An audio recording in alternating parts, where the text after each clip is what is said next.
നിങ്ങളുടെ ഇഷ്ട പരമ്പരകൾ എക്സ്ക്ലൂസീവായി സൺ നെക്സ്റ്റ് ആപ്പിലൂടെ തികച്ചും ഫ്രീ ആയി ഇപ്പോഴേ ആപ്പ് ഡൗൺലോഡ് ചെയ്യൂ. വീണ്ടും ഞങ്ങൾ നശിപ്പിക്കാൻ വേണ്ടി ഇറങ്ങിയതാണോ? ദേവേട്ടനെ നിങ്ങൾ ജയിലിൽ നിന്ന് പുറത്തിറക്കാന്ന് വെച്ചാ ആ പാവത്തിനെ വീണ്ടും ചതിക്കാന്നല്ലേ അർത്ഥം? മോളെ എന്താ ഇത്? ഈ സ്ത്രീയെ വിശ്വസിക്കരുതച്ചാ. നമ്മുടെ കുടുംബം തകർത്തത് ഇവൾ ഒരുത്തിയ. ദേവേട്ടനെ ഓരോന്നും പറഞ്ഞ് ചതിക്കാനാ ഇവൾ ഇപ്പോഴും ശ്രമിക്കുന്നെ. നിങ്ങൾ എങ്ങനെയാ ദേവേട്ടനെ പുറത്തിറക്കാൻ പോകുന്നേ? ജയിലിൽ ചാടാൻ സഹായിക്കുന്നാണോ? പ്ലീസ് സുനന്ദ, ഞാൻ പറയുന്ന ഒന്ന് കേൾക്കൂ. ദേവേട്ടൻ ഇപ്പൊ ഹോസ്പിറ്റലിലാ.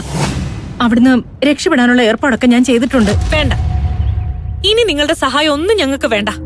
സഹായിച്ചിടത്തോളം മതി. അച്ഛാ, ഇവരിതേ വീണ്ടും ദേവേട്ടനെ ചതിപ്പെടുത്താനുള്ള ശ്രമം. പോലീസ് കസ്റ്റഡിയിൽ നിന്ന് രക്ഷപ്പെടാൻ ശ്രമിച്ച ദേവേട്ടൻ വീണ്ടും പിടിയിലാവില്ല അച്ഛാ.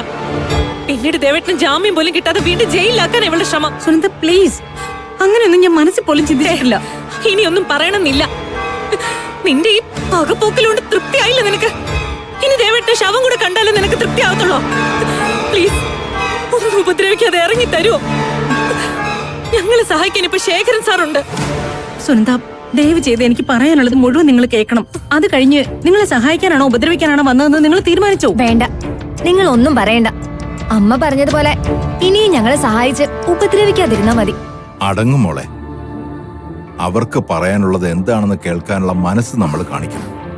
നിങ്ങൾക്ക് എന്നെ വിശ്വസിക്കോ വിശ്വസിക്കാതിരിക്കോ ചെയ്യാം. പക്ഷേ സത്യം എന്താണെന്ന് നിങ്ങൾ മനസ്സിലാക്കണം. നിങ്ങൾ വിചാരിക്കുന്നത് പോലെ ശേഖരൻ തമ്പിയിൽ നിന്ന് നിങ്ങൾക്കൊരു സഹായവും കിട്ടാൻ പോകുന്നില്ല. മറിച്ച് അയാൾ നിങ്ങളെ ഇനിയും കൂടുതൽ ഉപദ്രവിക്കുകയുള്ളൂ. തമ്പി സാറിനെതിരെയാണോ നിങ്ങള്? കൊള്ളാം, പുതിയ അടവ്.